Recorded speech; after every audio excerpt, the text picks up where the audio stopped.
ఆరోగ్యము వైద్యము రెండు ఒకటి కాదు. ప్రజలకి ఆరోగ్యం పోయిన తర్వాత రోగాలు వస్తాయి. రోగాల్లోంచి బాగు చేసి తిరిగి ఆరోగ్యం తీసుకురావడానికి వైద్యం పనిచేస్తుంది. కాబట్టి రెండు రోల్ వేరు. అంటే ఇక్కడ ప్రివెన్షను ట్రీట్మెంటు అనే అర్థం వస్తుంది. అసలు రోగాలే రాకుండా చేసుకుంటే వైద్యం అవసరం రాదు కదా. రోగాలే రాకుండా చేసుకోవడానికి ఆరోగ్యం అనే కాన్సెప్ట్ తోడ్పడుతుంది. కానీ పూర్తిగా రోగాలు రాకుండా చేసుకోవడం సాధ్యం కాదు. వస్తాయి కొన్ని. వచ్చినప్పుడు వైద్య వసతులు ఎలా ఉన్నాయనే చర్చ వస్తుంది. ఇప్పుడు ప్రభుత్వంలో ఉండే ఆరోగ్య శాఖ మంత్రి లాంటి వాళ్ళని ఆరోగ్యం మీద మాట్లాడండి సార్ అని చెప్పి మీటింగ్ మనం పిలిస్తే ఒక 2 నిమిషాల్లోనే రోగాల గురించి వైద్యం గురించి మాట్లాడటం మొదలెడతాడు. మేము ఇన్ని హాస్పిటళ్ళు పెట్టాం, ఇంతమంది డాక్టర్లకు ఉద్యోగాలు ఇచ్చాం, ఎన్ని మిషన్లు దిగుమతి చేసామని మాట్లాడతారు తప్ప ఆరోగ్యం మీదనే కన్సిస్టెంట్గా మాట్లాడరు. ఎందువలనంటే ఆ కన్సెప్ట్ వాళ్ళ దృష్టిలో లేదు కాబట్టి. ఆరోగ్యం ఉండటానికి మొట్టమొదటి తిండి, ఆహారం. స్వతంత్రం వచ్చినప్పటికంటే ఇప్పటికీ 74 ఏళ్ళ తర్వాత దేశంలో తిండి గింజలు పండడం ఎక్కువైంది. అందులో డౌట్ అయితే లేదు. అంటే జనం అందరికీ సంతృప్తిగా భోజనం పెట్టడానికి కావలసినంత ధాన్యం మన దగ్గర ఉంది. కానీ ఆ ధాన్యం డిస్ట్రిబ్యూషన్ ప్రాబ్లంలో పడ్డది. మనం కరోనా కాలంలో పోయిన లాక్డౌన్ పీరియడ్లో మీకు తెలుసు, వలస కార్మికులు దాదాపు 15 కోట్ల మంది ఒక ప్రాంతం నుంచి ఒక ప్రాంతానికి 100 కిలోమీటర్లు నడిచిపోయారని, అలాగే కేవలం 4 గంటల వ్యవధిలో 45 కోట్ల మంది రోజువారీ కూలీలందరూ పని లేకుండా పోయినారని, దాదాపు 50-60 కోట్ల మంది పని లేకుండా మారితే ప్రభుత్వాలు ఏం చేయాలి?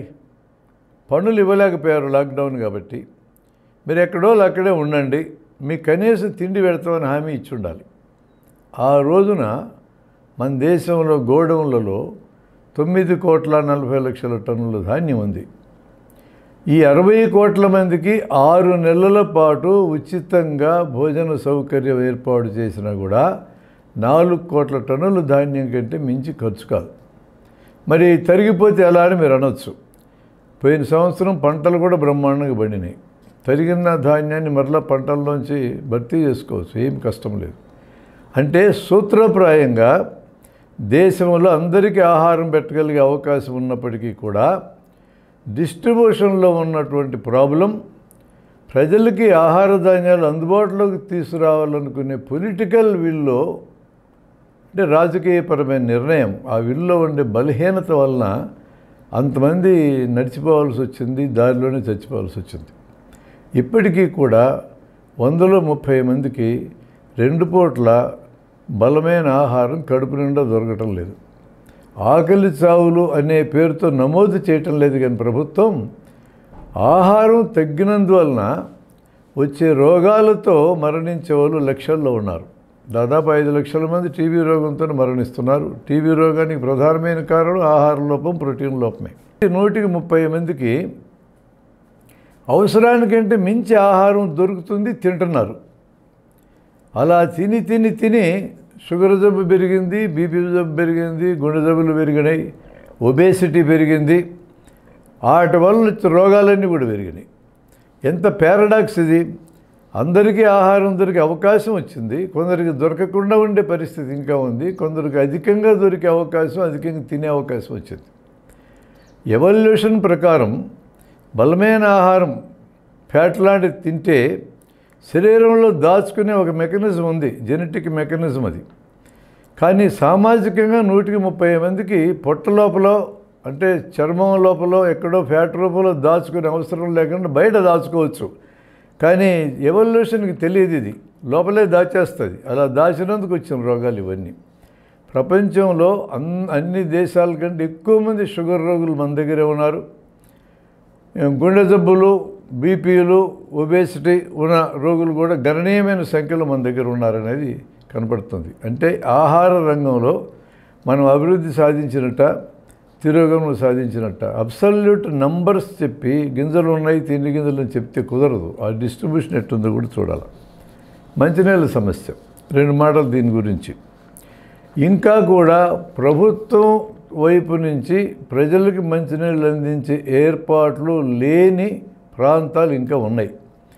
కానీ ప్రతి ప్రాంతంలో బాటిల్స్లో మంచినీళ్ళు మాత్రం అందుబాటులోకి వచ్చినాయి. కోకోకోలా, పెప్సికోలా లాంటి కూల్ డ్రింకులు తయారు చేసే కంపెనీలు కూడా, అమెరికా కంపెనీలు ఈ 2 నీళ్ళు కూడా తయారు చేయడం మొదలుపెట్టినాయి. కిన్లే, అక్వాఫినా పేరుతో. దాదాపు 30 నుంచి 35% ఈ దేశంలో నీళ్ళ వ్యాపారం వాళ్ళ చేతుల్లో ఉంది. మంచినీళ్ళు ప్రభుత్వం వైపు నుంచి అందని చోట కూడా వీళ్ళ ద్వారా మంచినీళ్ళు అయితే అందుతాయి. ఇంకొక విచిత్రం ఏంటంటే సారాయి అందకుండా ఉండే ఊరే లేదు. మంచినీళ్ళు లేని ఊళ్ళు ఉన్నాయి. కానీ మంచినీళ్ళు అంటే ప్రభుత్వం ఇచ్చే మంచినీళ్ళు, సారాయి ప్రభుత్వం ఇస్తుంది. ఈ పారాడాక్స్ విచిత్రమైన పారాడాక్స్. దీన్ని ఏమని పిలుద్దాం? ప్రభుత్వం అందించే మంచినీళ్ళు అందడం లేదు, ఇందులో వెనుకబడ్డాం అనాలి. వ్యాపారం రాగా ఇచ్చే మంచినీళ్ళు అభివృద్ధి అయింది అనాలి. మంచినీళ్ళుతో పోల్చినప్పుడు సారాయి విపరీతంగా అందుబాటులోకి వచ్చి కొత్త రోగాలు తెస్తుంది అనాలి. అది కరెక్ట్ టాలీ అంటే. ఇంకా పరిశుభ్రత గురించి మోడీ గారు అధికారానికి రాగానే స్వచ్ఛ భారత్ని పెట్టి పరిశుభ్రత గురించి అద్భుతంగా మాట్లాడారు. చాలా బ్రహ్మాండం ఏదో జరిగిపోద్దని నాలాంటి వాళ్ళందరూ ఆశపడ్డాం. కానీ ఈ రోజుకి కూడా వ్యక్తిగతమైన పరిశుభ్రత మీద దాని గురించి అవగాహన ఉన్నవాళ్ళు దాన్ని పాటిస్తున్నారు. తమ ఇంటిని పరిశుభ్రంగా పెట్టుకోవడం అనేది ఎప్పటి నుంచో అలవాటది. ఇల్లంతా నీట్గా ఊడుస్తారు, చెత్త తీసుకెళ్ళి వీధులు పోస్తారు. ఈ వీధిలో పోయాలనే కన్సెప్ట్ మాత్రం పూర్తిగా మారలేదు. ఈ పెద్ద పెద్ద సెలబ్రిటీస్ అప్పుడప్పుడు చీపురు పట్టుకొని ఫోటో తీసుకునేదాకా చీపురు పట్టుకొని ఫోటో తీసినాక చీపురు ఆడ బారేసి వెళ్ళిపోయే కల్చర్ ఇంకా మారలేదు. పరిశుభ్రత ఈ 7 ఏళ్లలో అదనంగా పెరిగిందైతే దాదాపుగా ఏమీ లేదు. కాబట్టి పరిశుభ్రత అనే అంశంలో మనం ముందుకు వెళ్ళాల. దాదాపు ఎక్కడున్నాం అక్కడే ఉన్నాం. పరిశుభ్రతకి చదువుకి సంబంధం ఉంది, పరిశుభ్రతకి ఆదాయానికి సంబంధం ఉంది, పరిశుభ్రతకి పౌర చైతన్యానికి సంబంధం ఉంది. అవి 3 సజావుగా పెరగకుండా పరిశుభ్రత ఒక్కటే విడిగా బాగుకాదు. ఇది అర్థం చేసుకోవాల్సిన విషయం. ఇక ఆరోగ్య విద్య. విద్యాలయాల్లో ఆరోగ్య విద్యను పుస్తకాల్లో ప్రవేశపెట్టారు. పరీక్షల కోసమే, జీవితం కోసం కాదు. చాలా వెంటబడి 20 ఏళ్ళు జన విజ్ఞాన వేదిక లాంటి సంస్థ ప్రభుత్వంతో ఎస్ఎస్సీ వాళ్ళతో కూర్చొని చర్చించి ఇలాంటి సిలబస్ని పెట్టించడానికి తీవ్రంగా కృషి చేశాం మనం. సిలబస్ అయితే వచ్చింది, పాఠాలు అయితే చెప్తున్నారు. ఆ పాఠాలని పరీక్షల కోసం వినియోగించుకుంటున్నారు. అది జీవితంలో భాగమనే రూపంలో ఆ పాఠాలు విద్యాలయాలు అందడం లేదు. కాబట్టి పరిశుభ్రత గురించిన అవగాహన కూడా, ఆరోగ్యం గురించిన అవగాహన కూడా, ఆరోగ్య విద్య కూడా తక్కువగానే ఉందని మనం చెప్పాలి. ఇక బయట సమాజంలోకి వస్తే చదువు బాగా ఉంటే ఆరోగ్య విద్య బాగా వస్తుందనే ఒక నమ్మకం ఉండేది మనకి. అది ఒక భ్రమని తేలింది. ఈరోజు చదువుకున్న వాళ్ళల్లో ఉన్నన్ని మూఢనమ్మకాలు, అన్ని రంగాల్లో మూఢనమ్మకాలు, ఇంక్లూడింగ్ ఆరోగ్యం, వైద్యం ఇంకెక్కడా లేవని నాకు అనిపిస్తుంది. నేను day in and day out నేను వైద్యంలో చూస్తూనే ఉన్నా. ఈ గూగుల్ లాంటివి వచ్చి రోగం గురించి దాన్ని ఎత్తుక్కోవడానికి అవకాశం ఇచ్చినాక దాంతోపాటు మూఢనమ్మకాలు కూడా పెరిగినాయి. విచిత్రమైన ప్రశ్నలు వేస్తారు డాక్టర్లని. డాక్టర్లు తల్లబట్టుకుని కూర్చున్నారు. ఈ కొత్త మూఢనమ్మకాలు ఎక్కడి నుంచి వచ్చారా అని. మన కరోనాలోనే చూసాం. భగవంతుని పూజించే దేశం మనకు కరోనా రాదు, చైనా వాళ్ళు నాస్తికులు వాళ్ళకి ఎక్కువ వస్తుంది అని మాట్లాడారు. తప్పెట్లు కొడితే రాదు, లైట్లు వెలిగిస్తే రాదు, గంటలు కొడితే రాదు అని కూడా మనం దేశంలో ప్రధానమైన వ్యక్తులే ఏమి చెప్పారు, నమ్మమని చెప్పారు. మొదటి వేవ్ వచ్చిన తర్వాత మరలా వేవ్ వస్తున్న సైంటిస్టులు మొత్తుకుంటూ ఉంటే మనకు రాదు మరలా వేవ్, అయిపోయింది కరోనా పరిస్థితి అనే అలసత్వం కూడా మనం పాటించినాం. వాటిని నా లెక్క ప్రకారం మూఢనమ్మకాలను ఎందుకు అనకూడదు. ఆ మూఢనమ్మకాలతో ఎన్నికల్లో జనం గుంపులైనారు. మేళాలు, కుంభమేళాలు లక్షల మంది చేరినారు. ఆ కుంభమేళాన్ని పర్యవేక్షణ చేస్తున్న ముఖ్యమంత్రి గారు గంగలో మునిగితే కరోనా రాదన్నాడు. ఏమంటారు వీటన్నిటినీ? సాక్షాత్తు ప్రధానమంత్రి స్థాయిలో ఉన్న వ్యక్తి మన దేశంలో పూర్వకాలంలోనే ప్లాస్టిక్ సర్జరీ ఉంది, వినాయకుడికి తలకాయ తీసిపడి ఏనుగు తలకాయ ఎత్తికిచ్చిన ఘనత మందని చెప్పాడంటే బొంబాయిలో మాట్లాడాను అధికారానికి వచ్చిన కొత్తలోనే. అంటే నేను ఆయన ఒక్కరిని అంటున్నాను కాదు, ఆ టీంలో అందరూ చాలామంది ఇట్లాంటి మహానుభావులు ఉన్నారు, మహామేధావులు ఉన్నారు. ఎవల్యూషన్ గురించి మాట్లాడే మేధావులు, ట్యూబ్ బేబీలు మహాభారతం నుండే ఉన్నదని చెప్పే మేధావులు చాలామంది ఉన్నారు అక్కడ. అంటే పరిపాలించేటోళ్ళే వరుసపెట్టి మూఢనమ్మకాలు ప్రచారం చేసే కార్యక్రమానికి దిగారు. వాళ్ళకు తోడుగా చదువుకున్న వాళ్ళు చాలామంది మూఢనమ్మకాలు పడ్డారు. అంటే ఆరోగ్య విద్య ఏమందినట్టు, ఆరోగ్య విద్యలో భాగం కింద ఆరోగ్యం అలవాట్లు కూడా వస్తాయి. పొగ గురించి నెగిటివ్గా పెద్ద ఎత్తున మాట్లాడటం మొదలెట్టాం. ఇది అభివృద్ధి, తగ్గింది పొగ తాగడం కూడా గతంలో కంటే. సారాయి గురించి ఆ తీరును మాట్లాడడం లేదు, ఆల్కహాల్ గురించి. ఇది వరకు సారాయి తాగని వర్గాలు కూడా ఇప్పుడు తాగడం మొదలుపెట్టారు. చదువుకునే పిల్లలు కూడా విపరీతంగా తాగడం మొదలుపెట్టారు. ఈక్వాలిటీ గురించి మాట్లాడే సందర్భంలో ఎక్కడ ఈక్వాలిటీ మాట్లాడాలి పక్కన పెట్టి, ఏం నువ్వు తాగితే నేను తాగకూడదా అని ఆడవాళ్ళు కూడా తాగడం మొదలుపెట్టారు.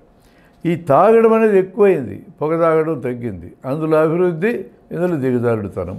చిన్న చిన్న జబ్బుల గురించిన అవగాహన ప్రజలకు అందితే కొన్ని రకాల జబ్బులు ఉన్నాయి, అసలు వైద్యం అక్కర్లేని జబ్బులు. మనకి ఈ విషయం కరోనాలో క్లియర్గా తెలుసు. లాక్డౌన్ 23 మార్చిన ప్రభుత్వం ప్రకటిస్తే అన్ని కార్పొరేట్ హాస్పిటళ్ళు, అన్ని ప్రైవేట్ హాస్పిటల్ అడ్డం పడుకున్నాయి. దానికంటే ముందు గుళ్ళు, మసీదులు, చర్చిలు కూడా పడుకున్నాయి. ఎందుకంటే మామూలుగా ఏదన్నా రోగం వస్తే భగవంతుని ప్రార్థిస్తాం మనం, రోగాన్ని బాగు చేయనైనా అని. మొత్తం భగవంతులు అందరూ కూడబలుక్కుని అసలు ఈ మా పనే కాదు, ఇది మాకు సంబంధం లేదు, బతికితే బతకండి, పోతే పోండి అని వాళ్ళ దేవాలయాలు మూతేసుకున్నారు. వాళ్ళని అనటానికి ఏం లేదు. కార్పొరేట్ హాస్పిటళ్ళు, ప్రైవేట్ హాస్పిటళ్ళు మూతపడ్డాయి. కానీ ఆ సమయంలో ప్రజలకు రోగాలు విపరీతంగా పెరిగింది ఏమీ లేదు. ఇది ఎట్లా సాధ్యమైంది? మరి వాళ్ళందరూ రోగాలు బాగు చేయడానికి ఉన్న హాస్పిటల్ కదా, మరి అవి మూతపడితే రోగాలు పెరగాలి కదా. పెరగలేదనంటే అర్థం ఏంటంటే, మన జనానికి దాదాపు 138 కోట్ల మంది జనం ఉంటే, ఈ జనానికి వచ్చే టోటల్ రోగాల్లో 190 రోగాలకి మందులు అక్కర్లా, ఆసుపత్రులు అక్కర్లా, డాక్టర్లు అక్కర్లా, వైద్యాలయాలు అక్కర్లేదు, ఏం అక్కర్లేదు. ఆ విషయం అదో ఫ్యాక్టు. ఈ ఫ్యాక్ట్ గురించి జనానికి తెలీదు. తెలియనందువల్లనే ఈరోజు రోగం కాని రోగాలకు కూడా హాస్పిటల్కి వస్తారు. చాలా చిన్న రోగాలు, సెల్ఫ్ లిమిటింగ్ రోగాలు, వాటంతటి తగ్గే రోగాలు కూడా ఆసుపత్రికి వస్తారు. ఇక్కడ కరెక్ట్ ఎడ్యుకేషన్ అనేది జనంలోకి వెళ్ళలేదు అనేది దాని అర్థం. నేషనల్ హెల్త్ సర్వీస్ ఉండే బ్రిటన్లో జ్వరం వస్తే ఫ్యామిలీ డాక్టర్ ఉంటాడు అక్కడ. ఫ్యామిలీ డాక్టరు ఇది వైరస్ జ్వరం అయి ఉండొచ్చు, 5 రోజులు చూడండి, పారాసెటమాల్ మాత్రమే వేసుకోండి, మీ ఇంట్లో ఉంటాయి, తగ్గకపోతే అప్పుడు మా దగ్గరికి రాని అని చెప్తారు. మనకంటే అభివృద్ధి అయిన ఆరోగ్య వ్యవస్థే కదా బ్రిటన్లో ఉండేది. అక్కడ డాక్టర్ ఏమో వైరల్ ఫీవర్స్ 180 ఉంటాయి, ఫీవర్స్లు షార్ట్ వైరల్ ఫీవర్స్, దానికి ఆసుపత్రికి రావద్దు, ఇంటి దగ్గర వైద్యం చేసుకొని చెప్తే మనం ఫీవర్ అంటే చాలు తెల్లారేటప్పటికి ఆసుపత్రిలో దిగుతాం.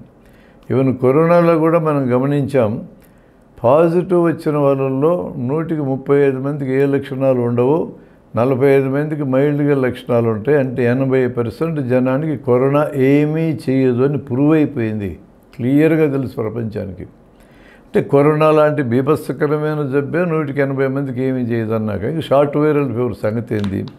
ఇలాంటి విద్య కూడా జనానికి ఈరోజు కూడా 74 ఏళ్ళు పూర్తయిన తర్వాత కూడా సరైన పద్ధతిలో ప్రభుత్వాలు అందించలేదు అనేది మనకు క్లియర్గా అర్థమవుతుంది. ఇక పని అనేది కూడా ఆరోగ్యానికి తోడ్పడేది. శరీరానికి పని ఉంటే శరీరం ఆరోగ్యంగా ఉంటుంది, తలకాయకి పని ఉంటే తలకాయ ఆరోగ్యంగా ఉంటుంది. తలకాయకి పని అంటే సృజనాత్మకత, శరీరానికి పని అంటే ఎక్సర్సైజ్. అది వాకింగ్ కానీ, ఈత కొట్టడం కానీ, సైకిల్ దొక్కడం, ఏదైనా కానీ. 100కి 35 మంది పని తక్కువ చేసి దానివల్ల శరీరం బరువు అయితే ఇప్పుడు నడవడం మొదలు పెడతారు, ఇప్పుడు ఎక్సర్సైజ్ మొదలు పెడతారు. యోగా అయిన పేరుతో ఎక్సర్సైజ్ చేయటం వాళ్ళు పాపులర్ అయిపోయింది. పని జీవితంలో అంతర్భాగం కింద ఉండాలి. జపాన్లో పిల్లలకి స్కూల్ పిల్లలు, ఎలిమెంటరీ స్కూల్ పిల్లలు కూడా తమ స్కూల్ని బాగు చేసుకోవడం వాళ్ళే చేస్తారు, తమ స్కూల్ శుభ్రంగా పెట్టుకోవడం వాళ్ళే చేస్తారు. అది పని. ఆ పనిని అక్కడ టీచర్లు ఎంకరేజ్ చేస్తారు, తల్లిదండ్రులు కూడా ఎంకరేజ్ చేస్తారు. మన దగ్గర ఎలిమెంటరీ స్కూల్కి, హై స్కూల్కి వచ్చి ఒక విద్యార్థికి పని చెప్పమనండి టీచర్ని, తెల్లారేటప్పటికి అమ్మ నాన్నలు తగాదాకు వస్తారో చూద్దాం. ఇంట్లో చదువుకునే పిల్లలకి మన తల్లిదండ్రులు కూడా పని చెప్పరు. పని చేయకూడదు, చదువుకోవాలి, ఎల్లప్పుడూ చదువుకోవాలి, నిరంతరం చదువుకోవాలి, ర్యాంకులు రావాలా, మార్కులు రావాలా, లోకాన్ని వెళ్ళాలని చెప్తారు. ఎవడి పని వాడు చేసుకోవడానికి ఏం రోగం అంటున్నాను నేను. ఆ పని చేయాలనేది ఎందుకు నేర్పించరు? పని మీద కన్సెప్టే సరిగా లేదు ఇక్కడ. ఆ పని చేయకూడదు, మేము చదువుకున్నాం, మేము ఎందుకు పని చేస్తాం అనే ఒక తప్పుడు భావజాలాన్ని ఎక్కించి పెట్టారు. కాబట్టి ఆరోగ్యానికి పని చాలా ముఖ్యము. యాడిక్వేట్ పని శరీరానికి ఉంటేనే శరీరం ఆరోగ్యంగా ఉంటుంది. ఈ కన్సెప్ట్ కూడా జనంలోకి మనం ఎక్కించలేకపోయినాం.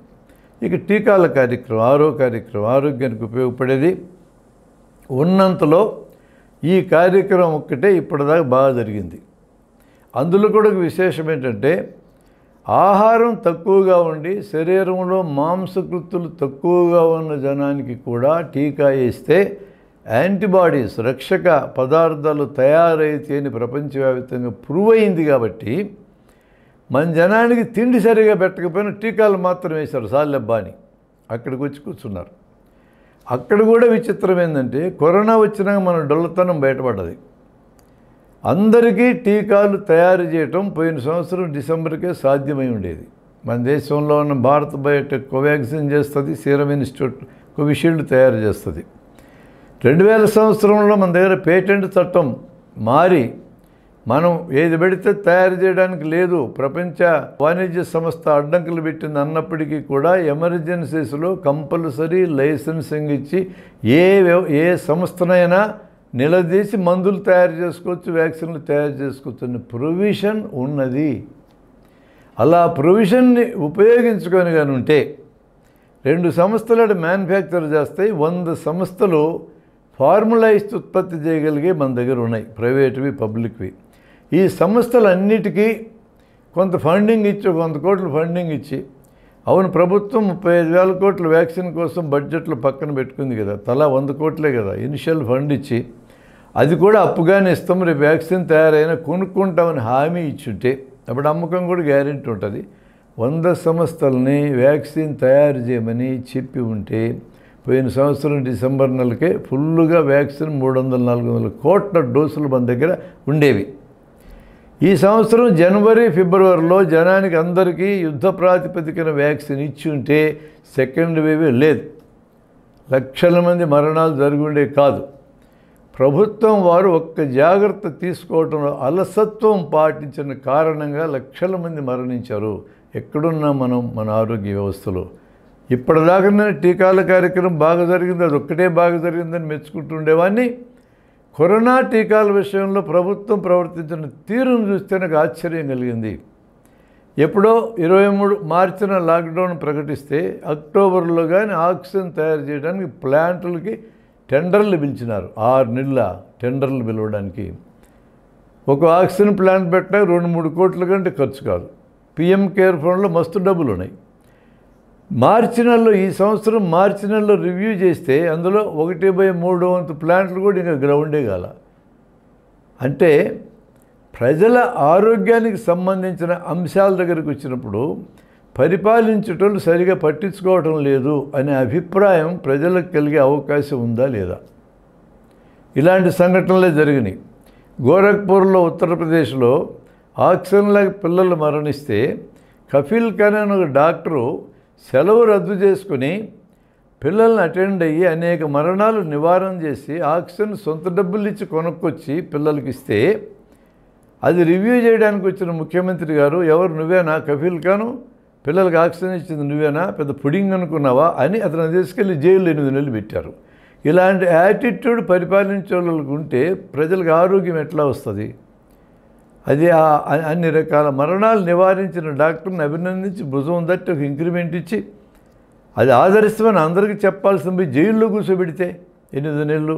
అంటే యాటిట్యూడ్, పరిపాలించే వాళ్ళు యాటిట్యూడ్ చాలా ఇంపార్టెంట్ అనేది నేను చెప్తున్నా. తర్వాత వైద్యం దగ్గరికి వద్దాం. ఇక్కడ కొన్ని అంశాలు మనం చూద్దాం ఎలా ఉందో పరిస్థితి.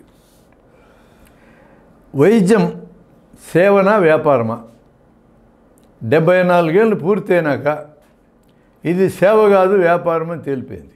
ప్రభుత్వ హాస్పిటల్లే జనాన్ని రక్షించినాయి, అక్కడ ఇంకా కొంచెం సేవ మిగిలింది.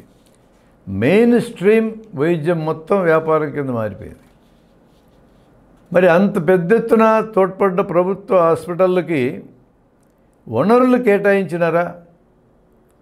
ఎక్కువ సిబ్బందిని పెట్టారా? ఆరోగ్య సిబ్బందిని పెట్టారా? మందులు ఎక్కువ ఇచ్చారా? ఎక్విప్మెంట్ ఎక్కువ ఇచ్చారా? అంటే మొత్తం ఆ వ్యవస్థకి, ప్రభుత్వం తన చేతుల్లో ఉన్న ఆరోగ్య వైద్య వ్యవస్థకి జీడిపిలో 0.9% కేటాయించింది. కనీసం 1.5 నుంచి 2.5 కేటాయింపులు జరగకుండా ప్రభుత్వ వైద్య వ్యవస్థ బాగయ్యే సమస్య లేదు. ఇప్పటికీ కూడా అలా కేటాయించాలనే ఆలోచన వాళ్ళకి కలగకపోగా ఈ మధ్య ఉద్దీపన ప్రకటనలో మన ఆర్థిక మంత్రి గారు ప్రైవేట్ హాస్పిటల్ కార్పొరేట్ సెక్టర్లో పెడితే వాళ్ళకి 7% అప్పిస్తానని ప్రకటించింది. అంటే ఎట్లా ఉంది వాళ్ళ ఆలోచన?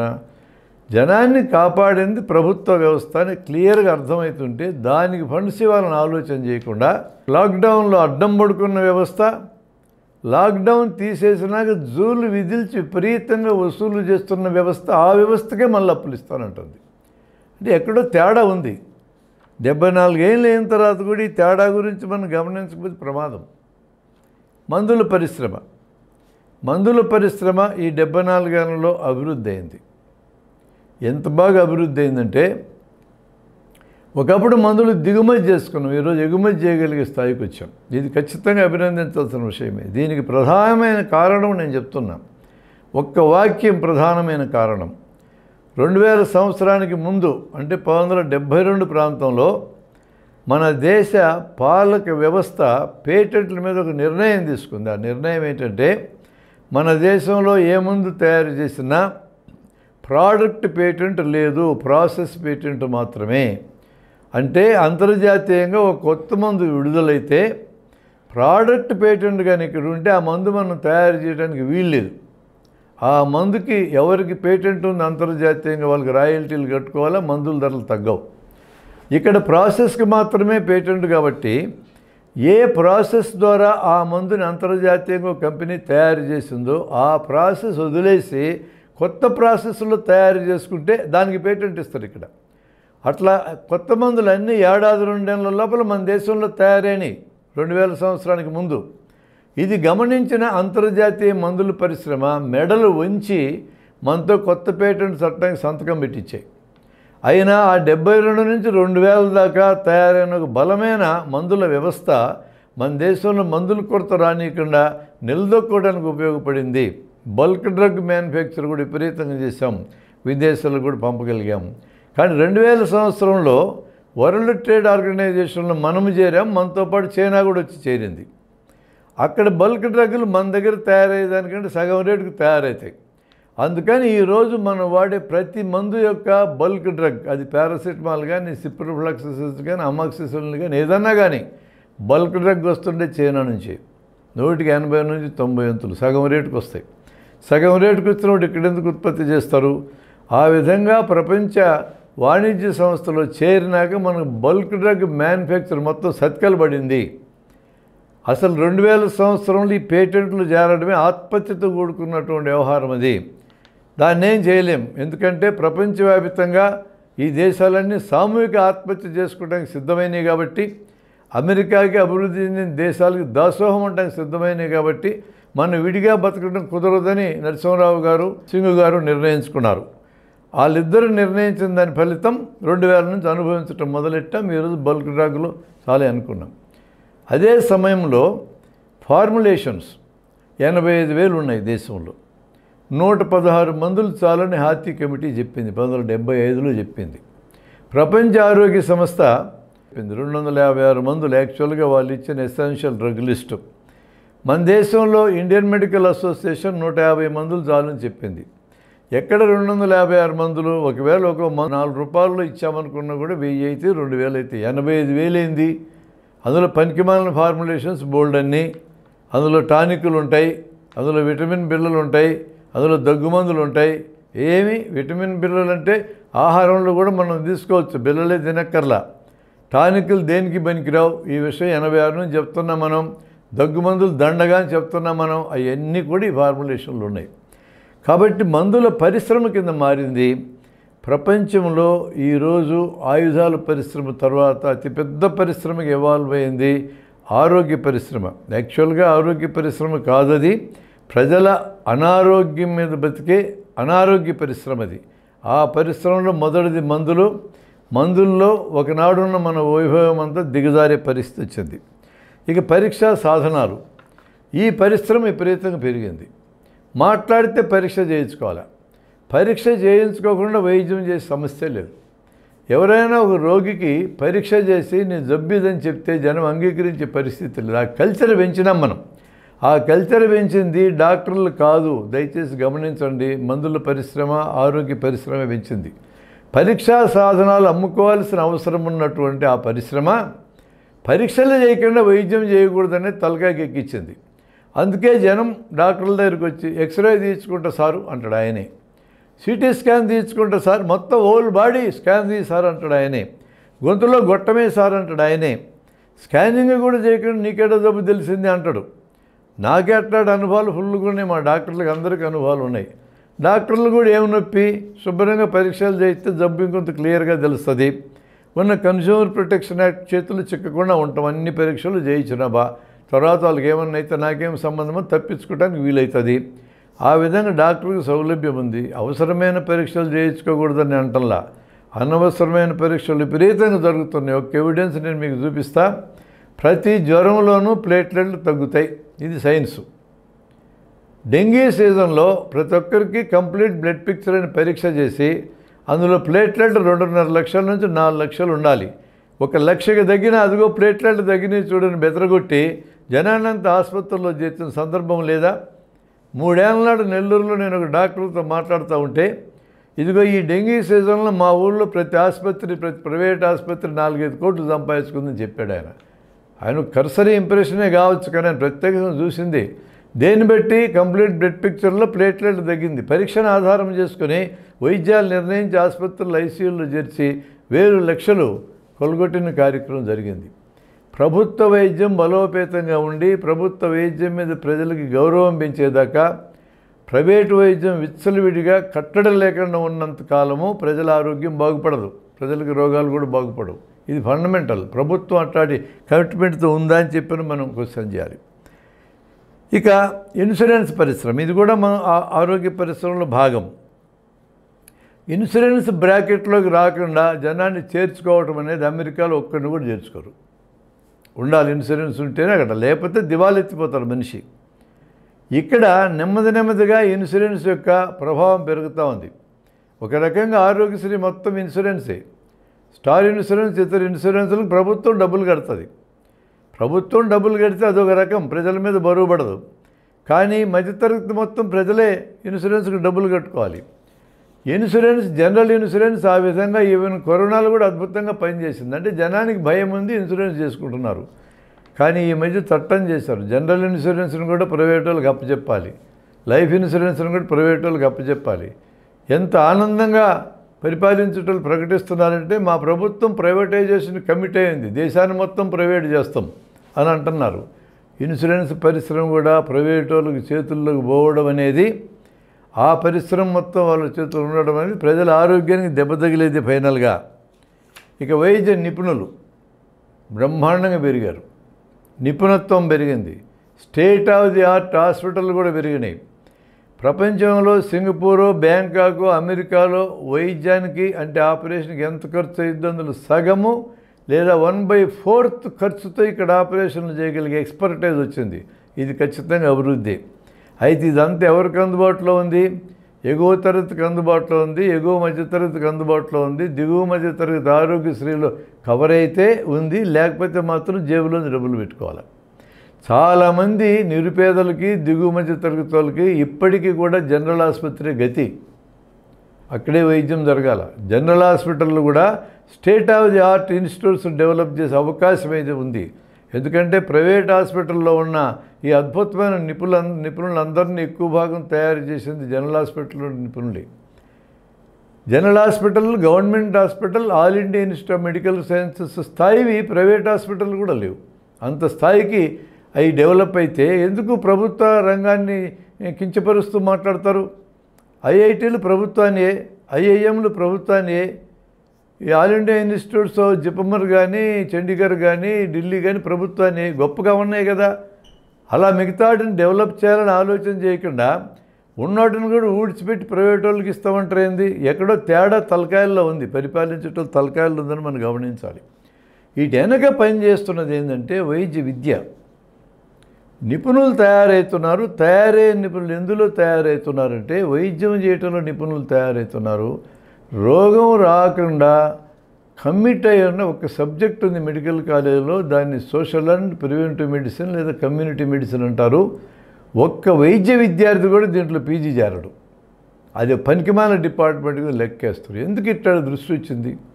అసలు ఈరోజు వైద్య విద్యార్థి ప్రభుత్వ మెడికల్ కాలేజీల్లో తయారవ్వాలని, ప్రైవేట్ దాంట్లో తయారవ్వాలని ₹1,00,00,000 ఖర్చు అవుతుంది గవర్నమెంట్కి. ఎవడి సొమ్ము అదంతా? ట్యాక్స్ పేయర్ సొమ్మే కదా. ట్యాక్స్ పేయర్ సొమ్ముతో మెడికల్ కాలేజీలో చదువుతారు, తాము మాత్రమే సంపాదించుకోవడానికి కావాల్సిన డిసిప్లిన్స్లోకి వెళ్తారు. ఔషధంగా ఉన్నప్పుడే పోస్ట్ గ్రాడ్యుయేషన్కి ట్రై చేస్తారు, వెళ్తారు. ఏమి స్కిల్స్ ఇస్తారు పిల్లలకి? ఈరోజు MCI medical council of India రద్దు కావడానికి కొద్ది రోజుల ముందు AET COM అనే పేరుతో మాడ్యూల్స్ రిలీజ్ చేసింది. యాటిట్యూడ్, ఎథిక్స్ అండ్ కమ్యూనికేషన్ ఈ వైద్య విద్యార్థులకి, వైద్య రంగాలందరికీ ఖచ్చితంగా నేర్పాలన్నది. అంత మంచి మాట మాట్లాడినందుకు దాన్ని రద్దు చేసి NMC కింద మార్చారు. అది ఇప్పుడు ఏమైందో తెలియదు. వైద్య విద్యార్థులకి యాటిట్యూడ్, ప్రజల ఎడల ప్రేమ, అభిమానం ఉండే యాటిట్యూడ్, ఆ ప్రజలందరూ డబ్బులు కట్టి మనం చదివించినారు కాబట్టి ఆ యాటిట్యూడ్ ఉండాలన్నది మెడికల్ కౌన్సిల్ ఆఫ్ ఇండియా. ఎన్నాళ్ళ తర్వాత అండి? స్వతంత్రం వచ్చిన 70 ఏళ్ళ తర్వాత మాట్లాడింది. ముందే మాట్లాడొచ్చుగా. ఆరిపోబోయే ముందు ఎలగడమేంది? రద్దు కాబోయే ముందు ప్రకటించింది. Ethics, ethical behaviour to medical professionals ఉండాలని చెప్పింది, దాంట్లో నొక్కి చెప్పింది. ప్రజలతో కమ్యూనికేషన్, అది ప్రజలతో కానీ, డాక్టర్లతో కానీ, సిబ్బందితో కానీ, రోగులతో కానీ, రోగి అటెండెంట్స్తో కానీ సరైన కమ్యూనికేషన్ ఉండాలి, నేర్పించాలా. అవి నేర్పకపోతే రావు అని చెప్పారు. ఇప్పటికీ కూడా బలహీనంగా ఉంది ఆ రంగం. అందుకనే ఈరోజు మెడికల్ కాలేజీలోంచి బయటకు వచ్చే విద్యార్థి టెక్నికల్ స్కిల్స్ 50 స్కిల్స్ వచ్చి ఉండాలా. ఒక్క స్కిల్ వస్తుంది, సుదులేయటం తప్ప ఏమి రాదు. ఇందాక నేను చెప్పిన యాటిట్యూడ్, ఎథిక్స్ అండ్ కమ్యూనికేషన్లు చాలా పూరు. వాటి మీద టెస్ట్ పెడతారు, ఒక మీటింగ్ జరిపి హాజరైతే చాలా సర్టిఫికేట్ ఇచ్చేస్తారు. కానీ ఆ ఎథిక్స్ బుర్రకెక్కాలనేది మాత్రం ఎవడికి పట్టదు. వీళ్ళందరూ బయటకు వస్తే ప్రాక్టీస్ చేస్తానే ధైర్యం లేదు. ఆ రకంగా శిక్షణ ఇవ్వకుండా పోయి గ్రామాల్లో పనిచేయమంటారు. అందుకని పోస్ట్ గ్రాడ్యుయేషన్ చేయకుండా మేము బతకలేమని నిర్ణయానికి వైద్య విద్యార్థులు వచ్చారు. ప్రతి వైద్య విద్యార్థి పీజీకి వెళ్ళాలి. దానికి అనుగుణంగానే అండర్ గ్రాడ్యుయేట్ సీట్లు ఎన్ని ఉంటే అన్ని పీజీ సీట్లు పెట్టాలని చెప్పి ప్రభుత్వం నిర్ణయించుకుంది. చాలా వైద్యాలు MBBS డిగ్రీతో ప్రాపర్గా నేర్పిస్తే చేయొచ్చు. 80% 90% జబ్బుల్ని ఫిల్టర్ చేసి secondary care, tertiary care hospital మీద బరువు లేకుండా చేయొచ్చు. అలా ఫిల్టర్ చేసిన ఒక ప్రయోగం ఢిల్లీలో ఆమ్ ఆద్మీ పార్టీ చేసింది, మొహల్లా క్లినిక్స్ అని. 80% రోగాలు మొహల్లా క్లినిక్స్లో ఫిల్టర్ చేసి పడేశారు. చిన్న చిన్న రోగాలు, రికరింగ్గా మందులు ఇచ్చే, మనం 104లో మందులు ఇచ్చే రకాల రోగాలు, అసలు రోగాలు కాని రోగాలు, ఇవన్నీ అక్కడే ఫిల్టర్ అయిపోతాయి. మార్నింగ్ 9 నుంచి మధ్యాహ్నం 1 గంట దాకా ఆ క్లినిక్ నడుస్తుంది. ఓ ప్రయోగం మన కళ్ళెదురుగా జరుగుతుంది కదా. ఇలాంటి ప్రయోగం చేసి హాస్పిటల్ మీద, సెకండరీ టెర్షియరీ కేర్ హాస్పిటల్ మీద బరువు తగ్గించి పని చేయొచ్చు కదా. ఇవన్నీ ప్రభుత్వాలు ఆలోచించాల్సిన అవసరం ఉందనేది నా అభిప్రాయం. ఫ్యామిలీ ఫిజిషియన్ కన్సెప్టే మాయమైపోయింది మన దేశంలో. ఇప్పటికీ బయట దేశాల్లో ఫ్యామిలీ ఫిజిషియన్ బలంగా ఉన్నటువంటి కన్సెప్ట్ అది. ఎవరికి రోగం వచ్చినా ముందు ఫ్యామిలీ ఫిజిషియన్ కన్సల్ట్ చేయాలి. ఆయన ఇచ్చిన డైరెక్షన్ బట్టి స్పెషలిస్ట్ దగ్గరికి వెళ్ళాలి. ఎవడు పడితే స్పెషలిస్ట్ దగ్గరికి అడ్డుగోలుకు పోవడానికి లేదు. ఇక్కడ తలనొప్పి అంటే కూడా స్పెషలిస్ట్ దగ్గరికి వెళ్తాం. మా ఊళ్ళో డాక్టర్ సీతారాం గారని ఒక పెద్ద న్యూరో సర్జన్ ఉన్నారు, నాకంటే సీనియర్ ఆయన.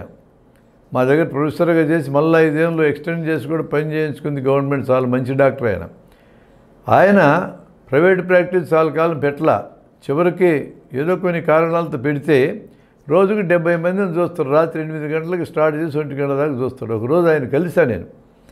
ఏం సార్ మీ దగ్గరికి 78 మంది వస్తారు కదా, అందరూ న్యూరో సర్జరీ ఇంట్రెస్ట్ ఉండే పేషెంట్లేనా అడిగా.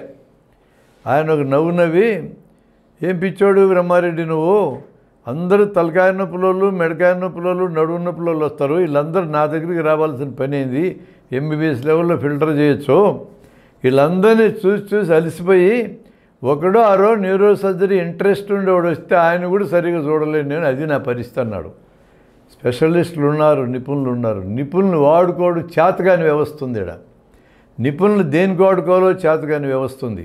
న్యూరో సర్జన్ తలకాయ నొప్పికి, నడుము నొప్పికి, మెడ నొప్పికి వాడుకుంటారు. వ్యవస్థలో ఉన్న లోపం ఇది. సరిగా హెల్త్ కల్చర్ని జనానికి అందించాల్సిన అవసరం ఉంది. సరిగా అర్థమయ్యేటట్టు చేయాలి. ఈరోజు ఉన్న హెల్త్ కల్చర్ ఏంది? పెద్ద హాస్పిటల్కి పోతే బాగా వైద్యం జరుగుతుంది. కార్పొరేట్ వైద్యం, క్వాలిటీ వైద్యం. ఎవడు చెప్పాడండి?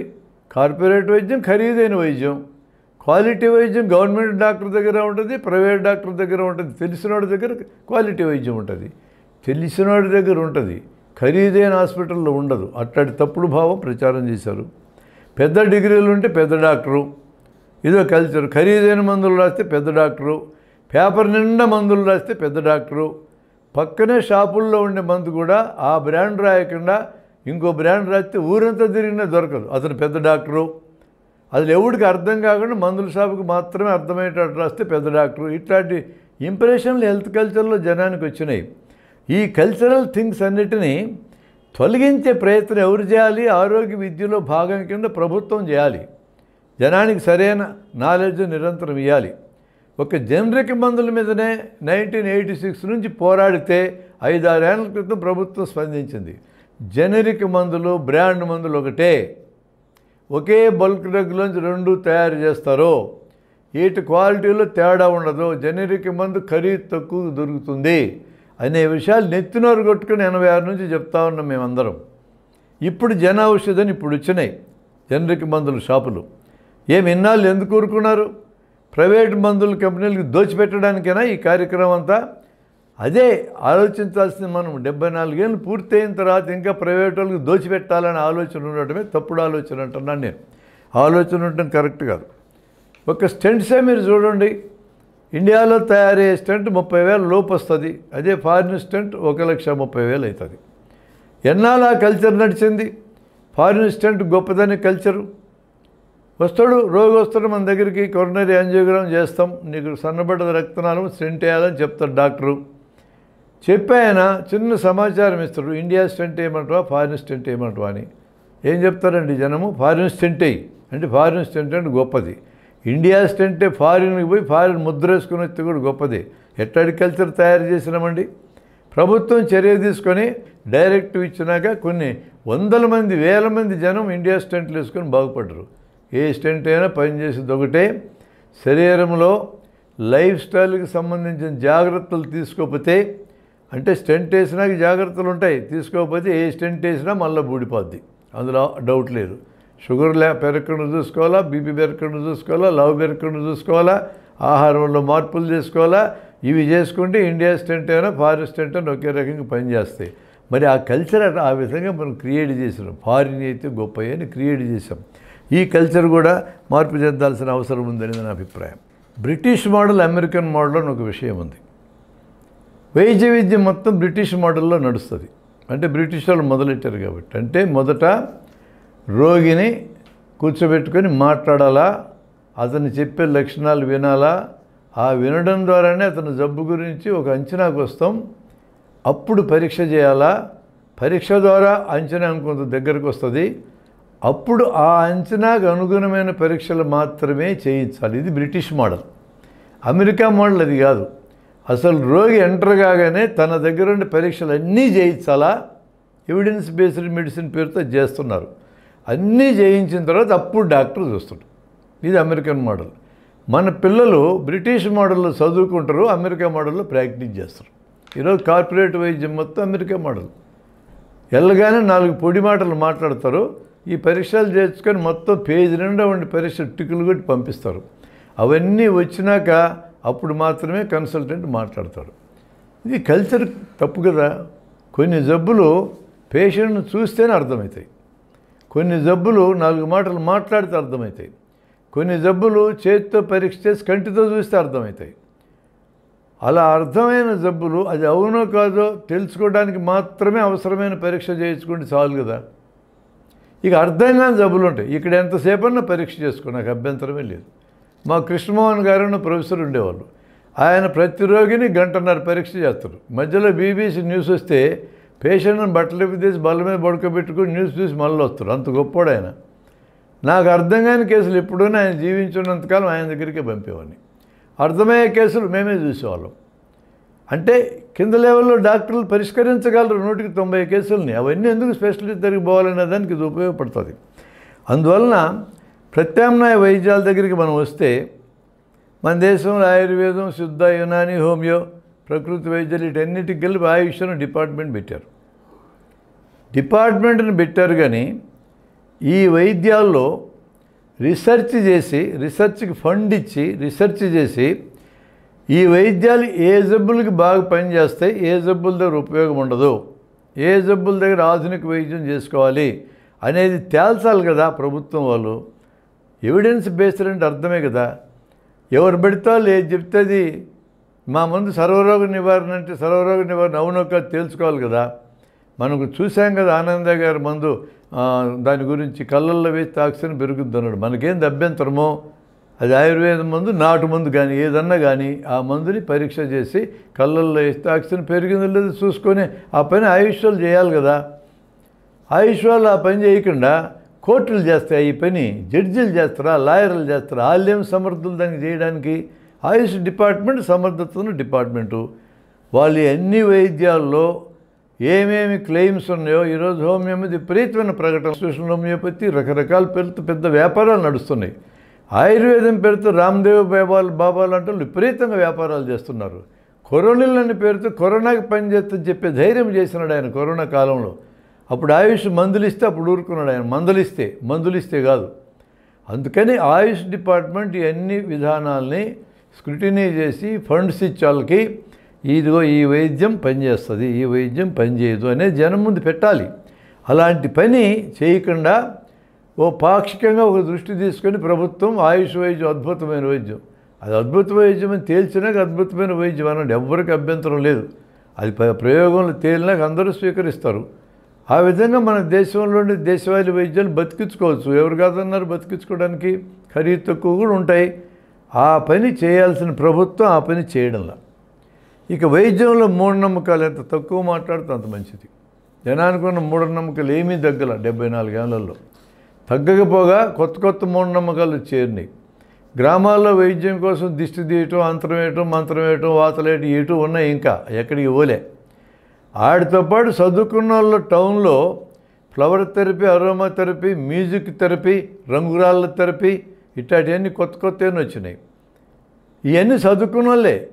వాళ్ళు వచ్చి డాక్టర్ల దగ్గర చెప్తారు, నేను రంగురాళ్ళ థెరపీ చేయించుకున్నానండి, నేను మ్యాగ్నెటిక్ థెరపీ చేయించుకున్నాను, తగ్గల. ఎట తగ్గద్దా మ్యాగ్నెటిక్ థెరపీతో రంగురాళ్ళ థెరపీతో? వాళ్ళకి ఎవరు చెప్పలా ఆ విషయాలు, వీటితో ఏం తగ్గవని. అసలు ఎవిడెన్స్ బేస్ అంటే ఏంటి, దేనైనా ప్రయోగం చేసి చూడాలనే విషయం జనానికి చెప్పలా. విపరీతమైనటువంటి మూఢనమ్మకాలు వచ్చినాయి. కరోనా నేపథ్యంలో ఆరోగ్య రంగంలో ఎంత డొల్లతనం ఉందో బయటపడ్డది. విధ్వంసకర అభివృద్ధి నమూనా మనం పాటించడం, అడవులను లేపేసినాం, నదులను గాజేసినాం, భూమిని కొల్లగొట్టాం, సముద్రాలను కొల్లగొట్టాం. ఈ ప్రపంచమంతా మంది అనుకుంటున్నాం, ఇతర జంతుజాలాలకు స్థానం లేదనుకున్నాం. అందుకని జంతువుల్లో ఉండే వైరస్లు జంతువుల ఆవాసాలను మనం ఆక్రమిస్తే అవి వచ్చి మన ఆవాసాలు ఆక్రమించినాయి.